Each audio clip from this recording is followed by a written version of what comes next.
Hello guys, कैसे हैं आप लोग। उम्मीद करता हूँ अच्छे होंगे। और आज का जो टॉपिक है बहुत ही महत्वपूर्ण है। इतना महत्वपूर्ण है कि एग्ज़ाम में 2 से 3 नंबर ये दे सकता है आपको। जैसे जीन पियाजे वाइगोत्स्की कोहलबर्ग बहुत ही इंपॉर्टेंट है आपके लिए, वैसे ये टॉपिक बहुबुद्धि का सिद्धांत भी बहुत ही महत्वपूर्ण है। आप लोग पूरा थ्योरी अच्छे से पढ़ लीजिए। MCQs का सेपरेट वीडियो मैं लाऊंगा, ठीक है। तो शुरू करते हैं अपना वीडियो। लाइक ज़रूर कर दीजिएगा। Hello friends, welcome to my channel. कैसे हैं आप लोग। उम्मीद करता हूं आप सभी अच्छे होंगे और अपनी तैयारी बहुत ही अच्छी तरीके से कर रहे होंगे। देखिए, आज का जो हमारा टॉपिक है बहुत ही महत्वपूर्ण है। बहुत ही नहीं, बहुत ही ज़्यादा महत्वपूर्ण है। तभी मैंने जो है 2 बार लिखा है, वेरी इंपॉर्टेंट और वेरी वेरी इंपॉर्टेंट, और तीसरी बार और भी लिखा है वेरी इंपॉर्टेंट, यानी बहुत ही महत्वपूर्ण ये टॉपिक है। चैनल पर अगर आप पहली बार आए हैं तो चैनल सब्सक्राइब कर लीजिएगा, बेल आइकन दबा दीजिएगा, जिससे कि आपको नई वीडियोज़ की नोटिफिकेशन समय से मिलते रहे। हमारा आज का टॉपिक है बहुबुद्धि का सिद्धांत, मल्टीपल रिस्पॉन्स थ्योरी। देखिए, जो सिद्धांत है ये एग्ज़ाम में काफ़ी बार जो है पूछा जाता है, चाहे वो सीटेट का एग्ज़ाम हो या टेट का एग्ज़ाम हो या सुपर टेट का एग्ज़ाम हो। सीधे सीधे प्रश्न आते हैं। पूछा जाएगा कि स्थानिक बुद्धि किसके पास होती है, तो आप लोग सोचेंगे ये प्रश्न कहाँ से आ गया भैया, स्थानिक बुद्धि कौन सी है। तो प्रश्न जो है यहीं से आएगा। चैनल पर भैया पहली बार आए हैं, पहली बार वीडियो देख रहे हैं, तो चैनल को सब्सक्राइब कर लीजिएगा, बेल आइकन दबा दीजिएगा, जिससे कि आपको नई वीडियोस की नोटिफिकेशन समय से मिलते रहे, ठीक है। लाइक कर दीजिएगा भैया, लाइक करना ज़रूरी है, कमेंट भी कर दीजिएगा। ये 2 चीज़ें जो है, लाइक और कमेंट जो है आपको करना ही करना है, क्योंकि इससे मुझे प्रोत्साहन मिलता है और अच्छा लगता है कि आप लोग ये सराहना कर रहे हैं। तो शुरू करते हैं बिना समय गवाए आज का अपना वीडियो, ठीक है। शुरू करें, बिल्कुल शुरू करते हैं। देखिए, बहुबुद्धि का सिद्धांत, मल्टीपल रिस्पांस थ्योरी, इसके प्रतिपादक कौन है भैया। प्रतिपादक इसके कौन है, कौन बताएगा, हम बताएंगे। बाकी आपको पता होगा अगर आप जो है ट्रिक का वीडियो देखेंगे। तो बहुबुद्धि का सिद्धांत जो है दिए हैं हावर्ड गार्डनर। देखिए, इसको याद करने की ट्रिक है कि जब हम गार्डन में जाते हैं तो हमें बहुत बुद्धि मिलती है, ठीक है। इस तरीके से आप इसे याद रख सकते हैं। देखिए, बहुबुद्धि का जो सिद्धांत है ये हावर्ड गार्डनर ने दिया है, और ये कहाँ के निवासी हैं, ये अमेरिका के निवासी हैं। प्रारंभ में इन्होंने 7 प्रकार की बुद्धियाँ बताईं। कितने प्रकार की बुद्धियाँ, 7 प्रकार की। फिर सन 1998 में, देखिए, सबसे पहले जब इन्होंने अपना बहुबुद्धि का सिद्धांत दिया तो 7 प्रकार की बुद्धि बताई थी। लेकिन 1998 में गार्डनर के मन में आया कि एक और प्रकार की बुद्धि हो सकती है, तो एक 8वां प्रकार जोड़ दिया, और उसका नाम क्या था, प्रकृतिवादी बुद्धि। प्रकृतिवादी बुद्धि। फिर उसके बाद क्या होता है, सन 2000 में फिर से ये कुछ सोचते हैं कि नहीं, हमें लग रहा कुछ जो है और गड़बड़ हो गया है, एक और जो है बुद्धि बढ़ानी चाहिए। तो सन 2000 में ये एक और बुद्धि जोड़ देते हैं अपने सिद्धांत में, 9वीं बुद्धि, ठीक है। कौन सी बुद्धि, 9वीं बुद्धि, और इसको नाम देते हैं अस्तित्ववादी बुद्धि। कौन सी बुद्धि, अस्तित्ववादी बुद्धि, ठीक है। इसको आप लोग ध्यान रखिएगा। ये कहते हैं बुद्धि जो होती हैं वो स्वतंत्र रूप से कार्य करती हैं, एक दूसरे को प्रभावित नहीं करती हैं। कौन कहते हैं ये कहते हैं आपके हावर्ड गार्डनर महोदय, ठीक है। ये कहते हैं कि जो बुद्धियां होती हैं वो स्वतंत्र रूप से कार्य करती हैं, एक दूसरे को प्रभावित नहीं करती हैं। मान लीजिए ये बुद्धि जो है आपकी हैं, ठीक है, इसमें जो है आप भाषा सीखते हैं, ये मान लीजिए भाषा वाली बुद्धि है। ये आपकी जो है गणित वाली बुद्धि है। कौन सी बुद्धि है, गणित वाली बुद्धि है, ठीक है। मान लीजिए इस वाले हिस्से पर जो है क्या एक्सीडेंट हो जाए, मतलब कोई भी चोट लग जाए, तो ये कहते हैं कि बाकी बुद्धियां आपकी जो है बची रहेंगी, ठीक है। ये क्या कहते हैं कि बुद्धि जो होती है वो 8 प्रकार की होती है, यानी हमारा जो मस्तिष्क होता है वो 8 प्रकार से जुड़ा हुआ होता है, मतलब 8 प्रकार की बुद्धियों से मिलकर के बना हुआ होता है, और ये बुद्धियां जो है स्वतंत्र रूप से कार्य करती हैं। मान लीजिए भाषा वाली जो बुद्धि का जो पार्ट है इस पर चोट लग जाए तो आप जो है गणित वाली बुद्धि, आपके अंदर जो है गणित वाली बुद्धि बची रहेगी। ठीक है, ये कौन कहते हैं? ये कहते हैं आपके हार्वर्ड गर्डनर महोदय।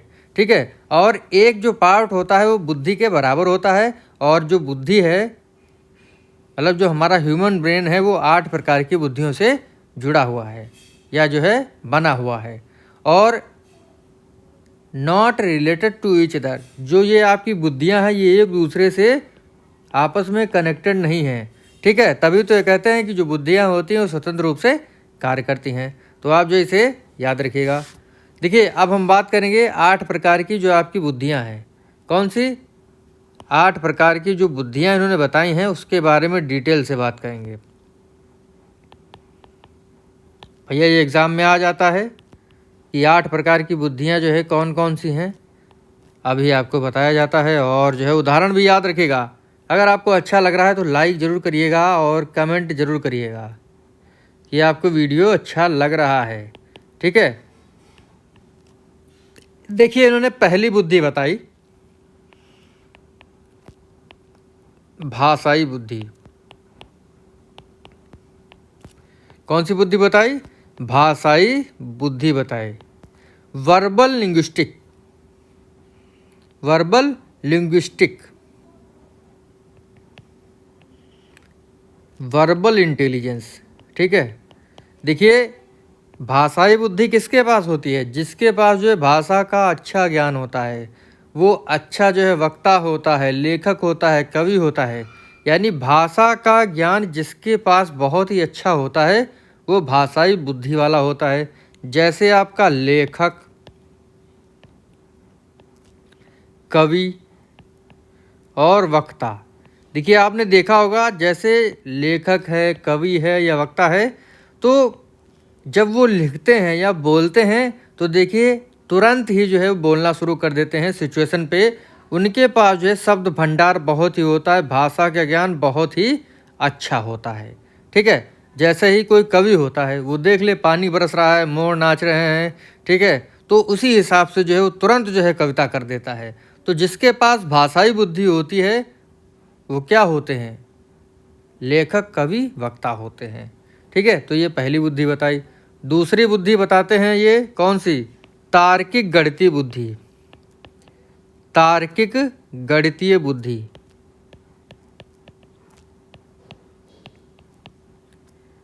गणितीय बुद्धि, देखिए जिसके पास तर्क वितर्क करने की बुद्धि होती है, यानी तर्क वितर्क करने की पावर होती है, जो गणित के सवालों को बहुत ही अच्छी तरीके से कर लेता है, जो एक्सपेरिमेंट बहुत ही अच्छी तरीके से कर लेता है, उसके पास गणितीय बुद्धि या कह सकते हैं तार्किक गणितीय बुद्धि होती है। मतलब तर्क करने वाली भी बुद्धि होती है और गणित से जुड़ी हुई बुद्धि होती है। जैसे ये आपके कौन होते हैं? ये होते हैं आपके वैज्ञानिक। कौन भैया? साइंटिस्ट, वैज्ञानिक।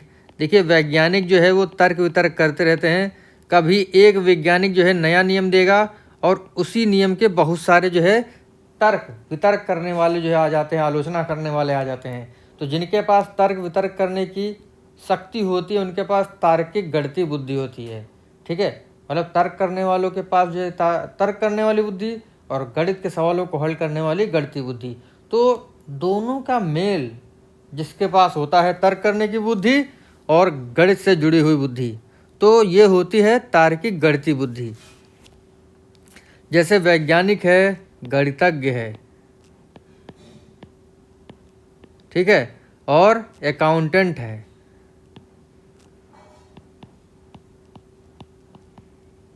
इनके पास जो है तार्किक गणितीय बुद्धि होती है।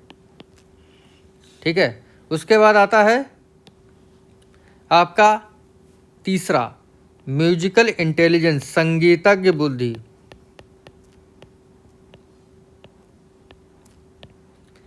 जिसके पास जो है संगीत का ज्ञान होता है उसके पास जो है संगीतज्ञ बुद्धि होती है, यानी म्यूजिकल इंटेलिजेंस होता है। जैसे आपका संगीतकार, संगीतकार, ठीक है, याद रखिएगा। जैसे तानसेन हमारे हो गए हैं, जिनके बोलने से या गाने से जो है दिए जल उठते थे, खिड़कियाँ जो है वो बोलने लगती थीं। तो जिनके पास संगीत से जुड़ी हुई बुद्धि होती है वो संगीतकार होते हैं। ठीक है, यानी संगीत से जुड़ा हुआ जिनके पास अच्छा ज्ञान होता है उनके पास संगीतज्ञ बुद्धि होती है, जैसे संगीतकार। चौथी बुद्धि उन्होंने बताई स्थानिक बुद्धि, शेपियल इंटेलिजेंस। स्थानिक बुद्धि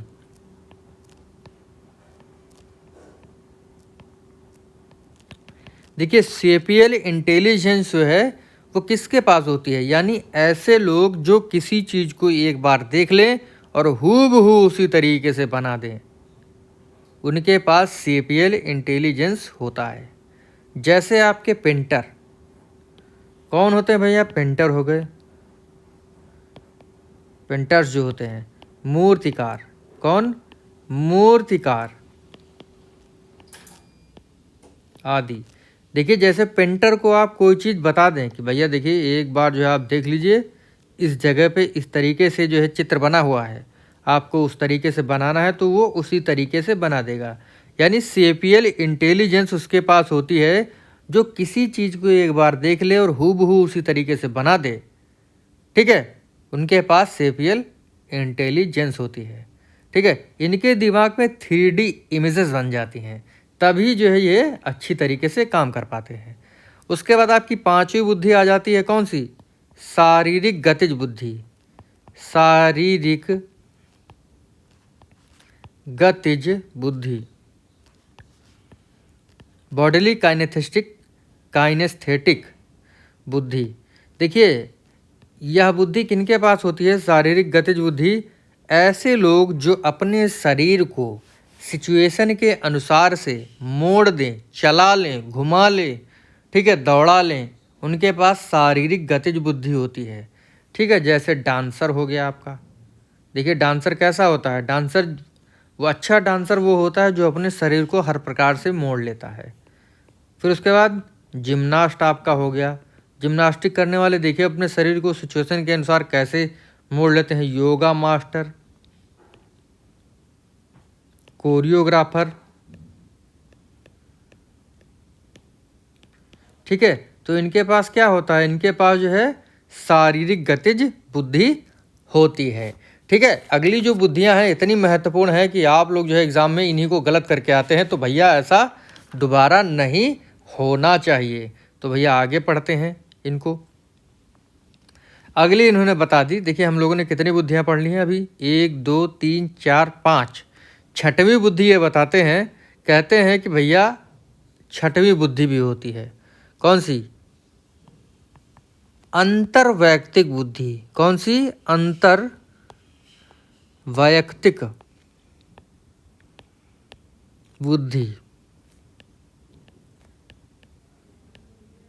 और उसके बाद बताते हैं कौन सी? अंतरावैयक्तिक बुद्धि। दोनों को एक साथ पढ़ेंगे।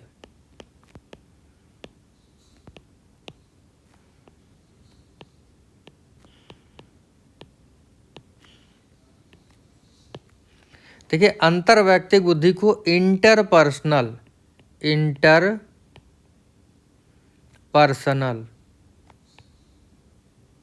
इंटेलिजेंस, ठीक है, और अंतरावैयक्तिक को इंट्रोपर्सनल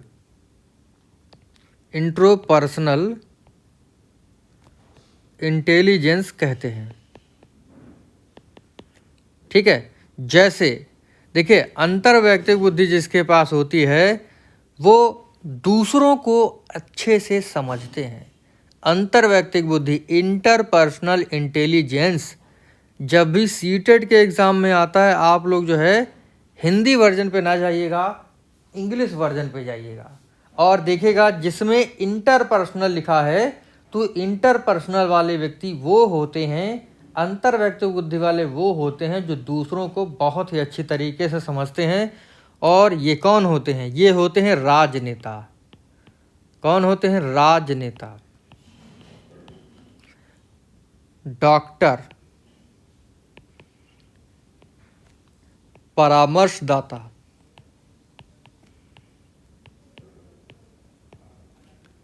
अध्यापक यानी हम लोग टीचर्स, और पेरेंट्स। देखिए राजनेता हो, ये देखिए दूसरों के अनुसार यानी समाज के अनुसार, सोसाइटी के अनुसार अपने आप को बहुत ही अच्छी तरीके से बदल लेते हैं। डॉक्टर की बात करें, परामर्शदाता की बात करें, टीचर, पेरेंट्स, ये सभी जो है पेरेंट जैसे अपने बच्चों को बहुत ही अच्छी तरीके से समझते हैं। तो दूसरों को अच्छे से समझना अंतर व्यक्तिगत बुद्धि या इंग्लिश में कहें तो इंटरपर्सनल इंटेलिजेंस के अंतर्गत आते हैं। देखिए अगला आपका 7वीं बुद्धि है अंतरावैयक्तिक बुद्धि, इंट्रोपर्सनल इंटेलिजेंस। ये आत्मबोधन, स्वयं पर कंट्रोल। देखिए एग्जाम में सीधे पूछा जाता है कि आत्मबोधन बुद्धि कौन सी है, तो ये है अंतरावैयक्तिक बुद्धि, इंट्रोपर्सनल इंटेलिजेंस। यानी ये जिनके पास होती है वो खुद को अच्छी तरीके से जानते हैं, स्वयं को अच्छे से जानना, स्वयं को अच्छे से जानना जो है, अच्छे से जानना। तो ये बुद्धि किसके पास होती है? अंतरावैयक्तिक बुद्धि जिसके पास होती है वो स्वयं को अच्छे से जानते हैं। और अंतरावैयक्तिक बुद्धि आत्मबोधन यानी अपने आप को जानना, ठीक है, इससे जुड़ा हुआ है। और आत्मबोधन बुद्धि ये कह सकते हैं आत्मबोधन किसके पास होता है? योगी, योगी जी, ठीक है, संत लोगों के पास, ठीक है। तो इनके पास जो है क्या होती है? इंट्रोपर्सनल इंटेलिजेंस होती है। अगली बुद्धि आपकी आ जाती है कौन सी बुद्धि? देखिए 1, 2, 3, 4, 5, 6 और 7, 8वीं बुद्धि आपकी आ जाती है। मैंने 9 बुद्धि के बारे में आपको बताया था। 8वीं बुद्धि आपकी है प्रकृतिवादी बुद्धि।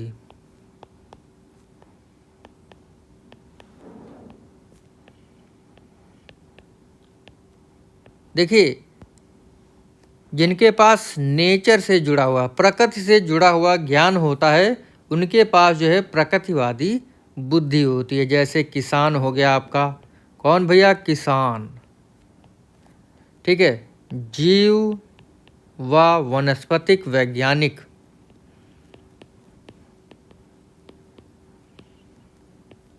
लाइक कर दीजिएगा भैया अगर आपको अच्छा लग रहा है, ठीक है। तो इनके पास जो है प्रकृतिवादी बुद्धि होती है। उसके बाद 9वीं बुद्धि, ये जो है अस्तित्ववादी बुद्धि कहलाती है, अस्तित्ववादी बुद्धि। देखिए प्रकृतिवादी बुद्धि जो है 1998 में जोड़ी थी और अस्तित्ववादी बुद्धि आपकी सन 2000 में जोड़ी थी, ठीक है। तो अस्तित्ववादी बुद्धि किसके पास होती है? देखिए जो जानते हैं कि हम इस धरती पर क्यों आए हैं, हमारा क्या उद्देश्य है, उनके पास जो अस्तित्ववादी बुद्धि होती है। ये दार्शनिक और चिंतक होते हैं। कौन होते हैं? दार्शनिक, दार्शनिक और चिंतक, ठीक है। तो भैया ये याद रखिएगा, यही एग्जाम में पूछा जाता है कि किसान के पास कौन सी बुद्धि है? प्रकृतिवादी बुद्धि है, ठीक है। डॉक्टर के पास कौन सी बुद्धि है? Interpersonal intelligence. डांसर के पास कैसी बुद्धि है? शारीरिक गतिज बुद्धि। मूर्तिकार के पास स्थानिक बुद्धि। संगीतकार के पास संगीतक बुद्धि। गणितज्ञ के पास तार्किक गणितीय बुद्धि। लेखक के पास भाषाई बुद्धि। तो इस तरीके से एग्जाम में प्रश्न पूछे जाते हैं, आप लोग एकदम रट लीजिए। और भैया इसके बाद जो है शिक्षा में बहुबुद्धि के सिद्धांत का उपयोग। अब जानेंगे हम लोग कि बहुबुद्धि के सिद्धांत का उपयोग क्या है शिक्षा में, ठीक है। तो भैया देखिए वैयक्तिक भिन्नता। देखिए बहुबुद्धि का सिद्धांत कहता है कि बच्चे को इंडिविजुअल डिफरेंस के आधार पर जो है पढ़ाना चाहिए। भाई हो सकता है किसी को जो है गणित का नॉलेज हो, ठीक है, हो सकता है किसी को जो है प्रकृति का नॉलेज हो सकता है किसी जो है संगीत का नॉलेज हो। तो वैयक्तिक विभिन्नता के आधार पर टीचर को क्या करना चाहिए? पढ़ाना चाहिए, ठीक है, टीचर्स को पढ़ाना चाहिए, इसको ध्यान रखिएगा। और बच्चों को कई तरीके से पढ़ाना चाहिए, कई तरीके से पढ़ाना। भाई जो वैयक्तिक भिन्नता आप देख रहे हैं तो बच्चों को उसी हिसाब से पढ़ाना चाहिए, ठीक है। तो यही दो महत्वपूर्ण यूज हैं किसके? मल्टीपल रिस्पांस थ्योरी के। उसके बाद क्रिटिसिज्म सबसे ज़रूरी है, यानी आलोचना इनके सिद्धांत की क्यों होती है। आलोचना, देखिए आलोचना इनके सिद्धांत की बहुत होती है। ये कहते हैं कि ये क्या कहते हैं, इन्होंने जो है मनचाहा जितनी बुद्धि बता दी, मनचाहा जितनी बुद्धि बता दी, 9 बुद्धि। उसके बाद कुछ समय के बाद इनका मन होता तो एक और बुद्धि जोड़ देते, तो जितनी बुद्धि चाहे उतनी बता दिए। इसी वजह से इनकी आलोचना होती है। देखिए कोई नेचुरल टेस्ट नहीं किया, अपने आप ही जो है बुद्धि जो है गिनाते गए, इसी वजह से इनकी आलोचना होती है। कोई भी रिसर्च बेस्ड जो है, कोई भी रिसर्च नहीं किया, अपने हिसाब से जो है ये क्या किए हैं कि भैया देखिए हमें लग रहा है आज जो है प्रकृति से जुड़ी हुई इनके मन में विचार आ गया, तो हार्वर्ड गार्डन ने सोचा कि प्रकृति से जुड़ी हुई बुद्धि होती है। किसी दिन गणित से जुड़ा हुआ विचार आ गया तो सोचे जो है कि गणित से जुड़ी हुई बुद्धि होती है। तो भैया कोई रिसर्च नहीं किया, अपने मन से जो है बुद्धि जितनी चाहे उतनी बुद्धि बना दी है। तो इसी वजह से इनकी आलोचना हो रही है। अंतः संबंध नहीं बताया है। देखिए अंतः संबंध नहीं बताया है। ऐसा नहीं है कि बुद्धि एक दूसरे से जुड़ी हुई नहीं होती है, बिल्कुल जुड़ी हुई होती है। तो भैया जो को रिलेशन है उसको नहीं बताया है। ठीक है, इस तरीके से जो है ये थोड़ा सा मात खा जाते हैं।